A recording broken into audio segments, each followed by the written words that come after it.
Everyone, आप सबका welcome है हमारे यूट्यूब चैनल पे। आज बच्चों हम आपके लिए जो मैंने एक सीरीज़ शुरू की है सिंथेसिस पर इम्पोर्टेंट सेंटेंसेस की।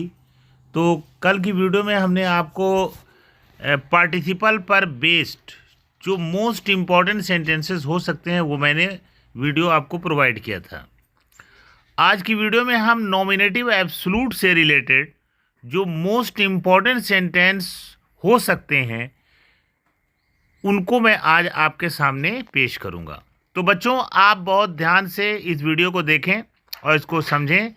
अगर इन मोस्ट इम्पॉर्टेंट सेंटेंसेस को बनाने का तरीका आप सीख लेंगे तो नॉमिनेटिव एब्सोल्यूट पर या पार्टिसिपल पर किसी भी तरह का वाक्य आएगा तो आप उसको बड़े आसानी से सॉल्व कर सकते हैं, आपको कोई दिक्कत नहीं आएगी। लेकिन आप अपनी कॉपी और पेन लेके बैठें और जैसे से मैं समझा रहा हूँ उसको आप बहुत ध्यान से सुनें।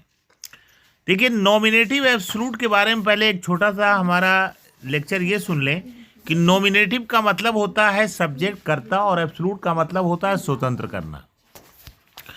जब अंग्रेजी में दो ऐसे सिंपल वाक्य हों जिसमें एक वाक्य में कारण और दूसरे वाक्य में परिणाम का संबंध हो और दूसरी कंडीशन शर्त यह है कि दोनों वाक्य का कर्ता अलग अलग हो। फिर से सुन लीजिए, नॉमिनेटिव एब्सोल्यूट पर बेस्ड दो सेंटेंस इस प्रकार मिलेंगे आपको, दोनों का सब्जेक्ट अलग अलग और दोनों वाक्यों में कारण और परिणाम का संबंध आपको मिलेगा। तो ऐसे वाक्यों को हम कंबाइन करने के लिए कारण बताने वाले वाक्य का कर्ता हम स्वतंत्र कर देते हैं और उसमें हम परिणाम बताने वाले वाक्य को जोड़ देते हैं। जैसे हमारा वाक्य है द सन रोज, सूरज निकला। The fog disappeared. देखिए, एक वाक्य में द सन सब्जेक्ट है, दूसरे में द फॉग है। ध्यान दीजिएगा, दोनों का कर्ता अलग अलग है। और कारण ये है कि सूरज निकला तो कोहरा जो है वो डिसअपियर्ड हो गया, विलुप्त हो गया, अदृश्य हो गया। अब ऐसे वाक्यों में तरह बनाएंगे कि द सन लिख के हम हैविंग लिखेंगे और रोज का थर्ड फॉर्म राइजन लिखेंगे और ये वाला वाक्य जो है द फॉग डिसअपियर्ड इसको हम ऐड कर देंगे।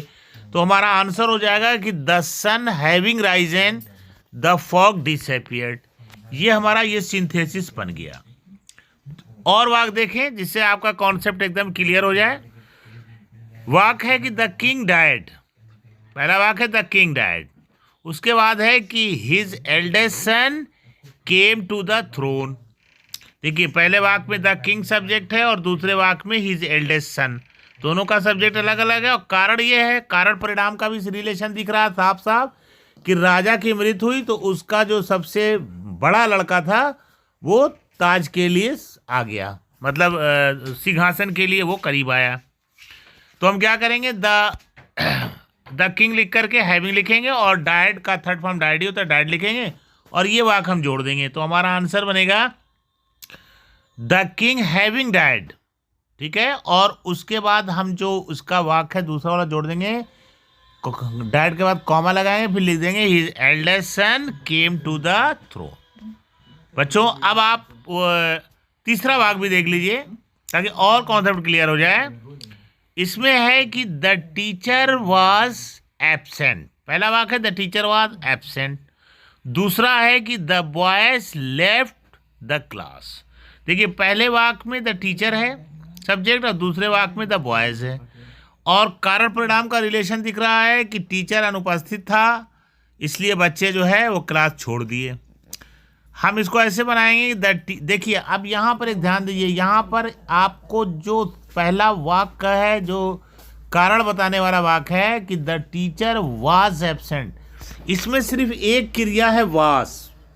अगर आपको इस तरह का वाक्य मिले जिसमें is are am was verb सिर्फ एक सिंगल वर्ब हो और कोई वर्ब ना हो तो ऐसे वाक्यों में हम हैविंग नहीं लगाएंगे बल्कि बीइंग लगा करके आगे का वर्ड हम लिखेंगे। तो हम लिखेंगे the teacher being absent, BEING being. Being और बीन में फर्क है, बीन मत लिख दिएगा। The teacher being absent comma the boys left the class. तो ये आपको हुआ कि अगर हमारे वाक्य में वाज वर या इज आर एम अगर आ रहा है एक सिंगल वर्ब के रूप में, उसके बाद कोई और वर्ब नहीं है, तो हम ऐसे वाक्यों को बीइंग लगा करके सिंथेसिस बनाते हैं। आगे एक वाक्य और देख लीजिए, the captain was killed, the army fled. देखिए पहले वाक्य में द कैप्टन है, दूसरे में द आर्मी है। बच्चों दोनों का सब्जेक्ट अलग अलग है और कारण पर एक नाम का संबंध दिख रहा है कि कैप्टन मर गया इसलिए आर्मी भाग गई। लेकिन ये चीज़ ध्यान रखिएगा, the captain was killed, was के बाद क्रिया का थर्ड फॉर्म आया है।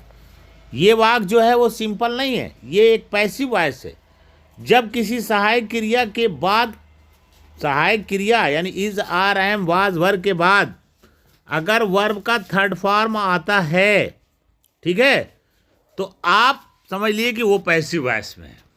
ठीक है, तो पैसिव वॉइस में है तो इसके लिए हम हैविंग नहीं लगाएंगे, हैविंग बीन लगाएंगे, BEEN। तो हमारा वाक्य इस तरह से हो जाएगा, the captain having been killed, comma the army fled. ठीक है, एक वाक्य आप और देख लीजिए ताकि कॉन्सेप्ट क्लियर हो जाए। ठीक है, आप देखिए, द पोस्ट वॉज वैकेंट।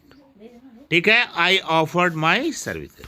यहाँ देखिए ये वाक्य जो है सिर्फ वास पर बेस है, वास के बाद कोई क्रिया नहीं है, इसलिए ये सिंपल वाक्य है। यहाँ बीइंग लगेगा, हम लिखेंगे the post being vacant, I offered my services. तो बच्चों ये जो है सिंथेसिस नॉमिनेटिव एब्सोल्यूट पर आधारित कुछ इंपॉर्टेंट वाक्य थे। अगर इन वाक्यों को आप सीख लिए बनाना तो अब इससे अधिक प्रकार का कोई वाक्य आपसे बोर्ड में नहीं पूछा जाएगा। इन्हीं में से किसी प्रकार का आपको पूछा जा सकता है। इसको आप अच्छी तरह प्रैक्टिस कर लें और आप अपने प्रैक्टिस में ले लें ताकि इस तरह के वाक्य आए तो आप बना लें। इसके पहले की वीडियो में मैं पार्टिसिपल पर जो ज़्यादा से ज़्यादा मोस्ट इम्पॉर्टेंट सेंटेंस थे वो मैंने कल की वीडियो में दिया था। अगर आपने उस वीडियो को नहीं देखा तो उसको भी देख लीजिए। तो बच्चों ये वीडियो मैं यहीं पे एंड करता हूँ। इसके बाद हमारा थर्ड पार्ट आ जाएगा कि यूज़ ऑफ इन्फिनेटिव। तो thank you so much for watching my video. बच्चों अगर वीडियो आपको अच्छी लगी हो तो इसको सब्सक्राइब कीजिए, शेयर कीजिए और लाइक कीजिए।